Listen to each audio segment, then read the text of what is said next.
میرے نبی پاک علیہ السلام نے فرمایا جس کے ذمے بہنیں لگ گئی، جس کے ذمے بہنیں جس کے ذمے لگ گئی، باپ کمزور ہو گیا یا باپ انتقال کر گیا، جس کے ذمے بہنوں کی ڈیوٹی لگ گئی، محبوب فرمانے لگے اس نے 3 بہنوں کی اچھی پرورش کی، اچھا ادب سکھایا اور عزت کے ساتھ رخصت کر دیا، یا 2 بہنیں اس کے ذمے لگی، اس نے آداب سکھائے، یہ ابو داؤد شریف ہے، ابن ماجہ ہے، اور پھر ان کو رخصت کر دیا عزت کے ساتھ۔ پھر ایک مقام پہ فرمایا چلو ایک بہن ہی اس کے ذمے لگی تھی، اس نے ادب سکھائے، آداب سکھائے، عزت سے رخصت کیا، حضور کیا ملے گا؟ فرمایا باقی نیکیوں والوں کو ثواب ملے گا،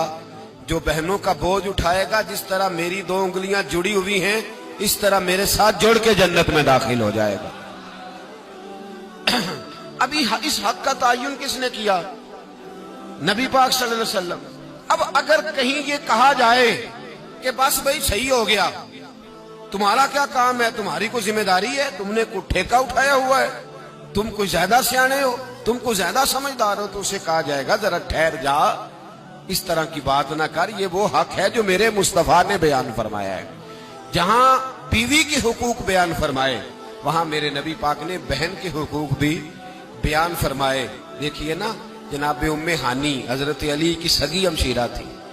نبی پاک صلی اللہ علیہ وسلم کی چچا زاد بہن تھی، پر اللہ کے رسول ہمیشہ انہیں تحفے بھیجا کرتے، ان سے محبت فرماتے، ان کے بچوں کے ساتھ پیار کرتے۔ فرمایا علی کی بہن نہیں، یہ میری بھی بہن ہے۔ کیا لوگوں کو تاریخ کی وہ بات یاد نہیں؟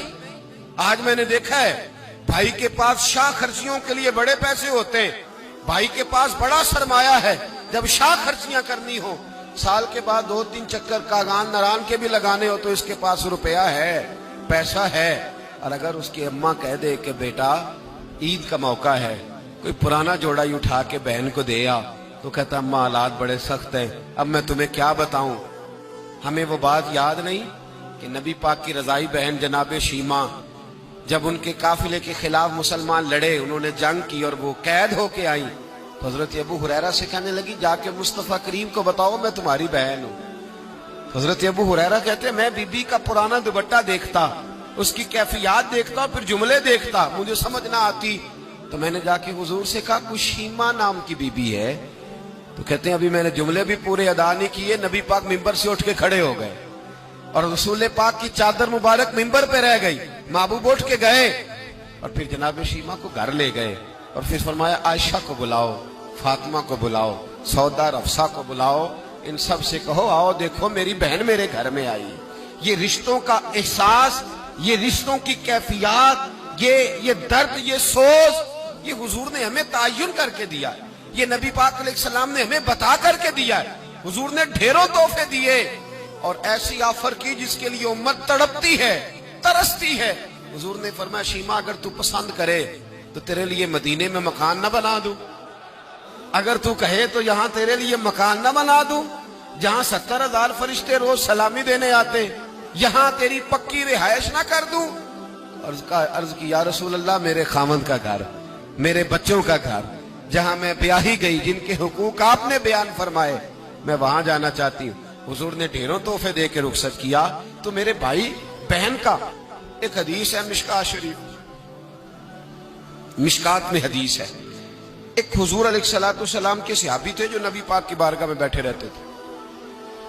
اس پر شارحین نے بڑا کچھ لکھا ہے، کہتے ہیں وہ علم دین حاصل کرتے تھے یا جہاد میں مصروف رہتے تھے۔ ان کا ایک بھائی تھا تو وہ تجارت کرتا تھا، کاروبار کرتا تھا، یہ مشکات ہے۔ ایک دن آ کے عرض کرنے لگے یا رسول اللہ صلی اللہ علیہ وسلم اسے سمجھائے کوئی کام بھی کرے،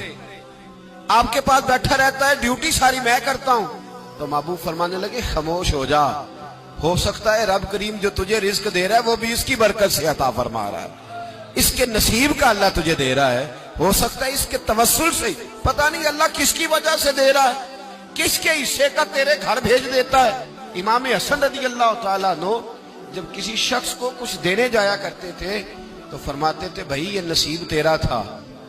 اللہ نے میرے گھر بھیج کے میری ڈیوٹی لگائی تھی کہ میں تجھ تک پہنچا دوں، میں نہیں لے کے آیا، نصیب تیرا ہی تھا، میرے ذمے لگا تھا کہ چلو میں بھیج دوں۔ تو یاد رکھیے گا اگر کچھ جگہوں پہ ہمیں حقوق ادا کرنے پڑتے ہیں